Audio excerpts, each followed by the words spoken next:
maso kuko biravuze ngo intwaro zacu ntabwo ari nk'iz'abantu. Yesu urabangwa nitwizera tuzakora ibirenze ibyo wakoze.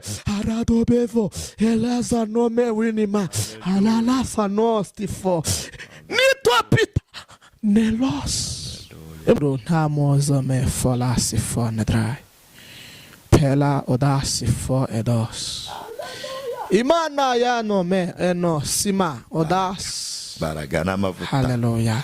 Yaremye isi n'ijuru nta moye dishizeho nta n'umufundi. Iyi niyo tudema odasi wa nedrai eno taza nome fo washando benas. Mubi maso Banyarwanda, mubi maso. Nje nivugiye ku gihugu cy'u Rwanda iwacu ko ari wenda aribo banyumva, abandi ntago mbishinye nabo bazasenga uko bashobojwe ko nabumvishe message. Ngiye ko umuntu abaye ikintu bita umubabaro mwinshi uturutse gukora divorce. Umuntu abaye umubabaro mwinshi ku bakobwa batwaye amada bakiri bato. Umuntu abaye umubabaro mwinshi kuko uwo mudayimoni arakaza afite imbaraga. Numugire ngo ni bya bindi nagazatanya urure ngo umuhanuzi ngureke. Imana yambwe ngo nze mabwire ngo ni musenge kandi musengeshe mu kiteka kandi mu maso mubi atabayo muri ki urukongo.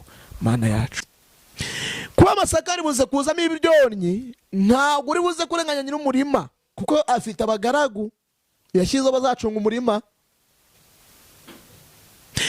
Niyo aza kuzamo ibyonyi rero bizajya byose ku bagaragu kuko nibo bafite, kuko burya itorero riri mu idini.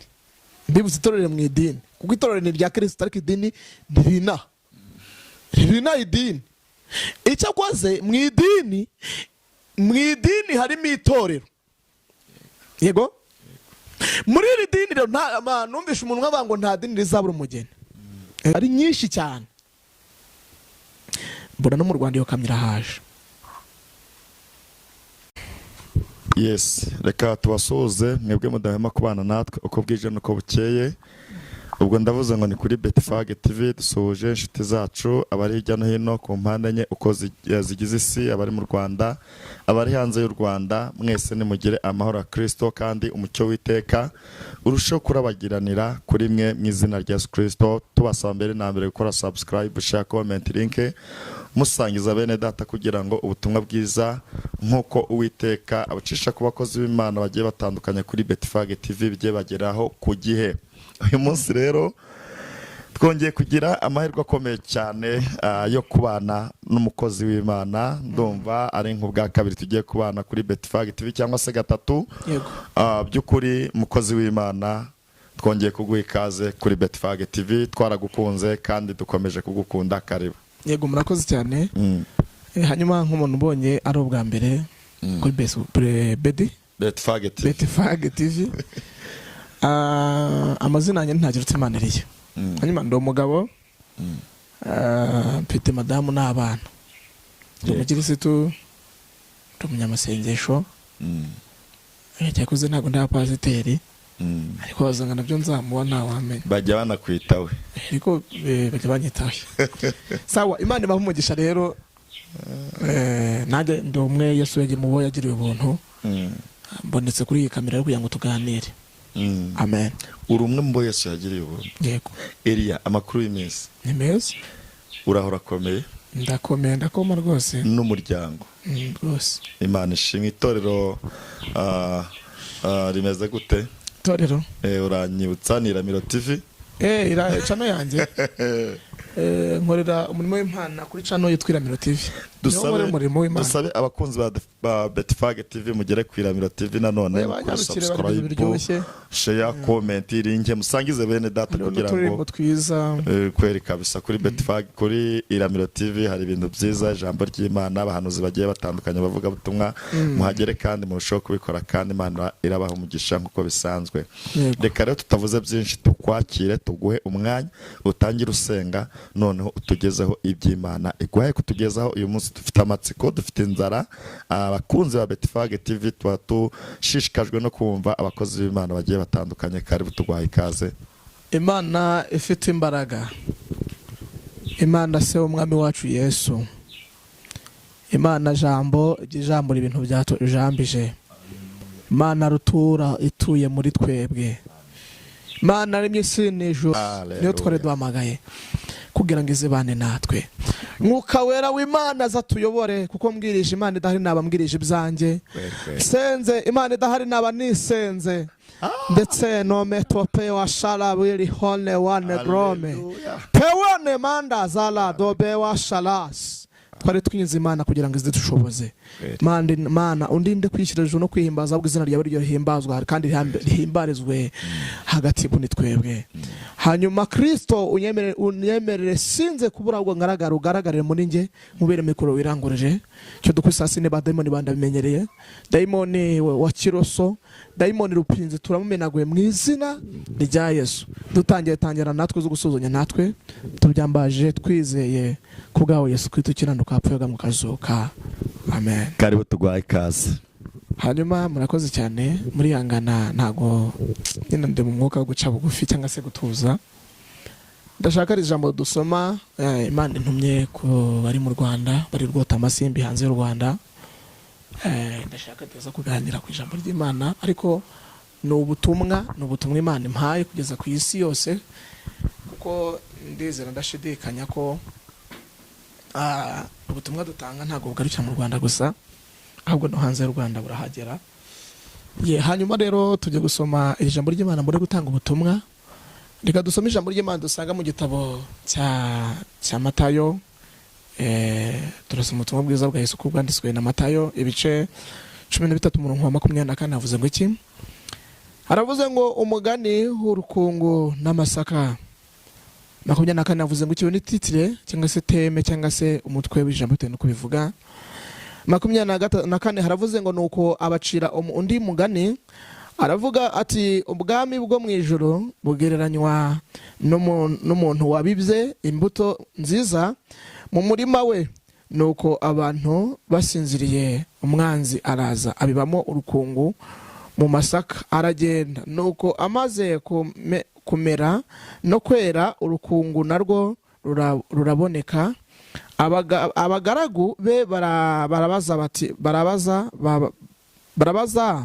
babaza umutware bati, mutware ntiwabibye imbuto nziza mu murima wawe, none urukungu rurimo rwavuye he? Ati umwanzi niwe wagize atyo. Abagaragu be baramubaza bati, none urashaka ko tugenda tukarurandura? Nawe ati oya, ahari nimururandura urukungu murarandurana n'amasaka, mureke bikurane byombi, bigeze igihe cyo gusarurwa muhisarura.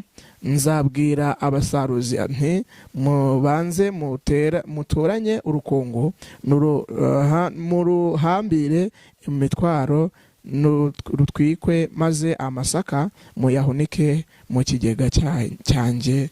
Mwakeneza ijambo ry'Imana. Hanyuma ndumva nshaka ko tuganira kuri iri jambo urukungu. Twumvishemo urukungu ariko twumvamo no gusinzira. Hanyuma impamvu kuri uyu nyir'umurima yarateye imbuto nziza y'amasaka, noneho yari afite n'abagaragu. Niko ijambo ry'Imana ryatubwiye. Amaze kugira abagaragu ashyizeho umurima ni uw'uyu mugabo, ariko afite n'abagaragu cyangwa se afite n'abantu b'abarinzi barinda wa murima. Bamaze kurinda, waraza aravuga ati ngewe bitewe nuko mbona isambu yanjye yera kandi ndashaka gutera amasaka kuko numva ariyo shaka muri iki gihe ko ntera mu murima wanjye. Ngaraza afata imbuto nziza yari nziza y'imbuto, arayizana. Mu bintu buranamenye ku muhinzi ni nk'ibintu nka 2 cyangwa 3. Ku muhinzi ikintu cya mbere, muhinzi ntago yatera imbuto atahinze. Hari icyo iwacu icyangugu bajya bavuga ngo nicyo bita kurima, sinzi ko mwe muko mubyita, twe tubyita kurima. Sinzi ko numvisha babyita mu majyepfo, sinzi ko numvisha babyita no kurima. Hanyuma ukareka ukashira iminsi, ukazagaruka ugahinga, ugatabira, nicyo bita gutabira. wamara gutabira ukazagaruka ugatera ya mbuto, wamara gutera ya mbuto ukazagera igihe cyo kubagara. Sinzi ukuntu mu byita ngo babyita kufira niba ari kuhira. Noneho byarangiza hari n'igihe kigera bagatera bagashyiramo agafumbire, bagashyiramo imvaruganda, ibyo byose bakabishyiramo. Hari n'igihe kigera bakaza kugateramo umuti uzatuma twa dusimba tutagira ute, tutarya ya myaka wateye. Ibyo byose urabikora. Uyu muhinzi nawe, nyir'umurima nawe, mu bigaragara ntacyo atari yakoreye uyu murima, byose yari yabikoze. Tugiye kuvuga message nahawe, ubundi mbareke Betfag, abantu bakurikira Betfag mpite mbareke dusengeremo muri ubutumwa. Nuza kumva utsinzwe uza guca bugufi wihana. Hanyuma mu bigaragara ntacyo atakoze nyir'umurima, kuko yarashaka gutera amasaka kandi akazabona umusaruro muri wa masaka. Kuba amasaka atakera ntago warenganya nyir'umurima. Oya, yashyizemo ifumbire, yatabiye, yageze ibyo byose nababwiye, yabikoze. Nibo bafite uburenganzira bwo gucunga iki umurima. Hanyuma uyu nyir'umurima arangije atera amasaka, amaze kuyatera nta kintu atari yakoze cyose yarashyizemo ifumbire, ashyiramo imvaruganda. Nta kimana itakoreye abanyarwanda, nta kimana itakoreye abanyarwanda. Aho bigeze ubu nta kimana itakoreye abanyarwanda, nta kimana itakoreye abakobwa, nta kimana itakoreye abagabo, nta kimana itakoreye abavugabutumwa n'abahanuzi. Icyo yagombaga gukora yagikoze, ahubwo ikibazo mwebwe yagikoreye mwararangaye, none umwanzi yabibyemo urukongo.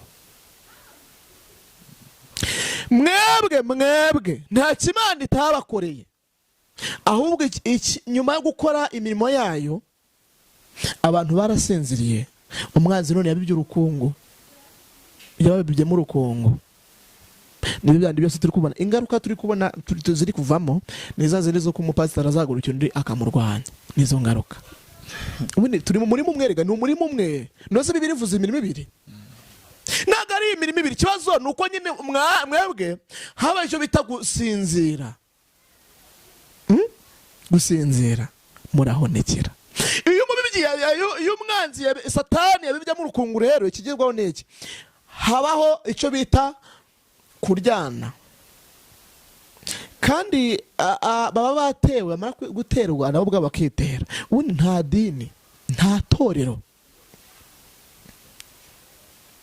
niryitwara neza. Hanyuma umwanzi yacunze abavuga, acunga abahanuzi basinziriye, acunga abinginzi basinziriye, acunga amatora asinziriye, cyangwa se abantu basenga basinziriye. Araza bibamo urukungu. Amaze kubibamo urukungu, amasaka aramera, ariko amerana n'iki? N'urukongo. Imana ntumye ku bantu bubatse ingo, abagabo n'abagore, cyane cyane n'abagabo n'abagore, ariko n'abakobwa n'abasore nabo yabantumyeho, ariko cyane cyane n'abagore n'abagabo. Yambwiye ngo mubere maso ingo zanyu, kuko nimutabera ingo zanyu maso, umwanzi abibye mu rukongo. Abibye mu rukongo. Ari hatari. Nagiye kubona, mbona amakamyo menshi. Nabonaga ari amakamyo menshi. Nabonaga harimo abadayimoni, ni mwiyerekwa. Nabonaga harimo abadayimoni benshi cyane, ariko nkabona baje mu buryo bw'imbwa. Ngiye kubona mbona ayo makamyo yari menshi cyane ku rwego ntari kureba. Nabonaga ari nk'ikibaya arimo, ayo makamyo menshi cyane. Nabonaga ari ikibaya arimo menshi ayo makamyo. Ngiye kubona mbona ari amakamyo, none nkabona harimo umudayimoni uhagarariye abandi, agategeka kuvuga ati wowe wakamyo we, itugende ujye mu Rwanda. Mbona ayo makamyo araje, yohereje mu Rwanda, yohereje muri Kenya, yohereje mu Bugande, yohereje muri Kongo, yohereje mu Burundi. Mbona buri uwo mudayimoni ni wari ubakuriye abadayimoni bose. Akavuga ati wowe wakamyo we, vuba katujye mu Rwanda, wowe jya muri Amerika, mbona izo kamyo zarana mu kibaya irimo zambwa, nabonaga ari imbwa. Jye narabaze kuko hari ukuntu burya mu mwuka nyine hari ukuntu ibintu bibona kuba washobora no kubara, ariko narabaze njye ndaruha, nararushye. Nabonaga harimo yari amakamyo menshi ariko yagiye apakiye imbwa nyinshi.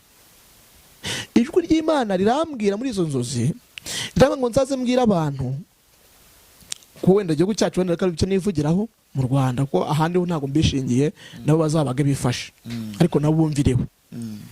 Irambwira ngo mbwira Abanyarwanda bubatse ingo, abagabo n'abagore cyane cyane, babwire ngo basengere ingo zabo, babe maso, basengere ingo zabo, kuko umwanzi abiby'urukungu rwitwa ubusambanyi, ingo nyinshi zigiye gusenyuka. Mwisi yagiye gutera ikintu bita amadivorce menshi mwisi menshi. Abantu bajya gukora amadivorce, umugore n'umugabo babyuke mu gitondo nta kibazo bafitanye, umugabo agiye mu kazi nataha bahita bashwana n'umugore, bahita bavuga ati ubundi duhane divorce. Mbese ni umudayimoni w'ubusambanyi uje mwisi, ni mwisi, ariko no mu Rwanda nabonye ahaza abadayimoni b'ubusambanyi benshi. Ntago tujye kugera mu cyiciro cy'uko abantu basambanira mu mihanda tubibona. Imana iramwe ngo Abanyarwanda tube maso, dusengeshe umwuka, tube maso kugira ngo umwanzi atatubibamo urukungu rw'ubusambanyi. Nagiye kubona mbona uwo mudayimoni acyagera, mbona nta muntu yatinye, ntiyavuze ngo uri rivera, ntiyavuze ngo uri bishop, ntago yatinye ngo nuko uyobora ururembo, ntago yatinye ngo nuko uyobora ngo ufite amadini amashami 50. Nabonye ari abadayimoni bahawe imbaraga mu buryo bufatika, pana byandi twari tuzi bafatika. Kandi no mbona baje cyane mbona baje mu ngo z'abantu basenga, kugira ngo bakoze isoni abantu basenga badivorce, kugira ngo nabo babyaye babeho nabi. Imana namwe ngo mbwira abantu basenga cyane, ntago ari abasenga gusa bajemo, n'abadasenga. Namwe mbwira abantu basenga kandi bashinganisha ingo zabo, kandi birukana uwo mudayimoni w'ubusambanyi mu ngo, kuko umugabo agiye kujya bishaka ajya gusambana ahandi atarafite muri gahunda kubera uwo mudayimoni. Umugore aca inyuma y'umugabo we atarafite muri gahunda kubera uwo mudayimoni. Imana irambwira ngo nzabwira abantu bubatse ingo bazisengere cyane, kuko umubi yamaze kuza, utazaba amaso urugo rwe ruzasenyuka. Imana ibaburiye kare. Irambwira ngo mbwira abakobwa n'abasore ko mudayimoni n'abadukiyemo arabadutse. Tugira abakobwa twarinda bafite imyaka 12, 13, 15.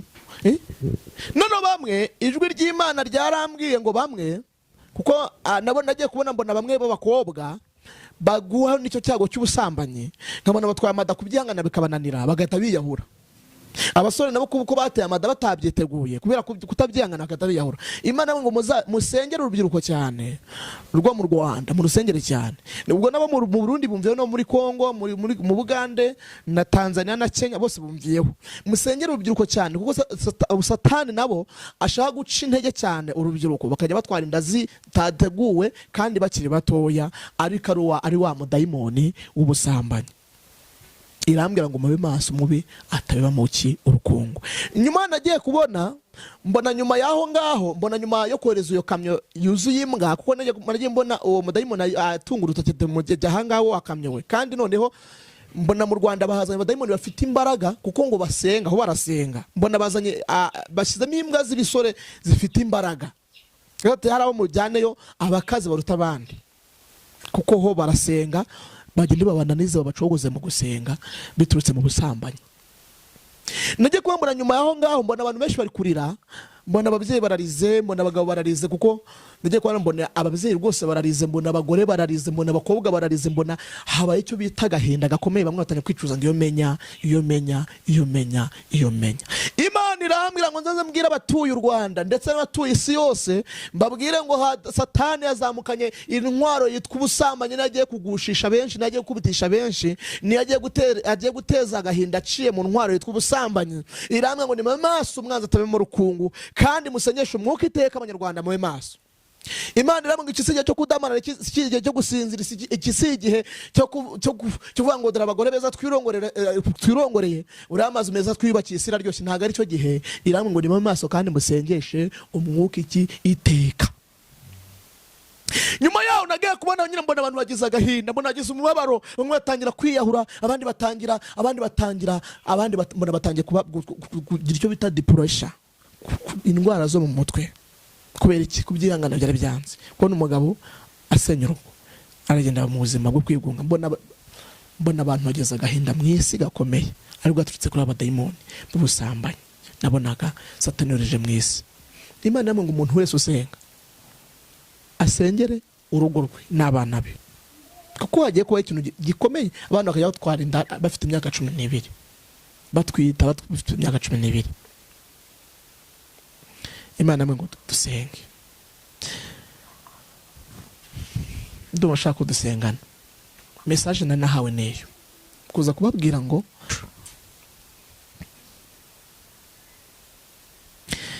uri Imana ifite imbaraga.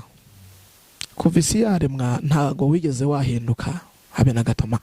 Nenostifo edometo wi etazomin pela wi elosi wane dry lele holi wane ma shala wi etazobini fone gro penita wini manda zala odas meni wane manda zano siwini ma pela wi ewa egome la siwane mando mene wa pila la sima ano mela simanda zala dobe edo pefoa no me edos na no me wini fone ma narisima ano meni wane manda narisenge abantu ba Imana. Haleluya. Bari badukuriwa sado binifo, bari badukurikiranye. Haleluya. Wenda hari umwami umudayimoni baratangiye kurunguruka, wenda hari abari batangiye gukora amadivorce, bari batangiye kubijyamo, ariko mwuka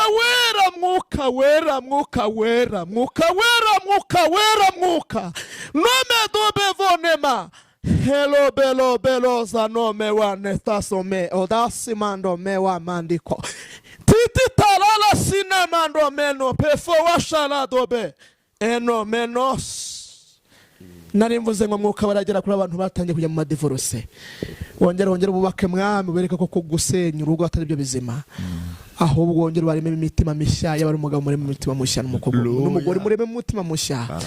Abana b'abakobwa bari batangiye kujya mu busambanyi, genda ubereka kuko busambanyi ntacyo bumaze. Yo bahimbaraga zinesha ibyo byose byari byarabakuruye, basayure mu isayo y'ibyaha, bambika imbaraga. Kandi Kristo nyemerera abasore nabo dobe wasala dobe nemando meno pitala dala odezobe vo anomefo no Kristo imbaraga zawe ziganze, kandi umwuka wawe weraganze. Cyo twirukanye ne umudayimoni bashaka kuza gusenya abera, kuko domine umudayimoni agira mu pasitori mwami, tukabumva ibyo bintu bikaza hanze, turarya baresenyutse. Umudayimoni turamuzirikira ikuzimu, turamusubiza ikuzimu mu izina rya Yesu, turamukubita hasi. Imbaraga zose yarazamukanye mu Rwanda turavuze ngo turazimenaguye. Ngaho Kristo ngiye sabye cyacu umwana w'umuntu, wowe ukora ibirenze ibyo ngusabye n'ibyo ntagusabye bikorera umugereka. Byose mbisabye neza kubwa Yesu Kristo kiranuka apfuga mu kazoka. Amen. Imana iguha umugisha mwinshi cyane. Mu by'ukuri tuguye neza, imitima yacu irahembutse. Yego. Kandi twizere tudashidikanya ko abantu bose badukurikiye hirya no hino ubu butumwa bwiza hari aho bakura, hari naho bubageza. Kugeza ubu hari ngo Satani yari amaze iminsi ari kwinjira zigiye zitandukanye, ariko bakimara kumva ubutumwa barafata umwanya wo gusengera ingo zabo kugira ngo Uwiteka arusheho kuzibamo mu izina rya Yesu. Bizi senya no umudayimoni, ahubwo bareba icyo bapfaga bagikureho. Kweri biyunge nk'umugabo n'umugore bareba icyo bapfaga bagikureho, noneho ingo zabo zirushaho gukomera. Yego. Birashoboka kuba hari umuntu ufite ikibazo nyine cy'urugo, cy'intambara, ibigeragezo zigiye zitandukanye, akaba yakwifuza ko wamufasha umwanya wo gusenga Imana, cyangwa se ukamugira n'inama n'ubundi buryo bwose yakwifuza ko wamufashaho. yaba yagushakira kwihe nimero? 0785 karindwi 19 34 0785 karindwi 19 34 amazina ntacyo Imana Elia iri no kuri WhatsApp iriho. Imana iguhe umugisha kandi mushyigikire ibiganiro byacu n'akagoroka. Ciao ciao. Amen. Bye.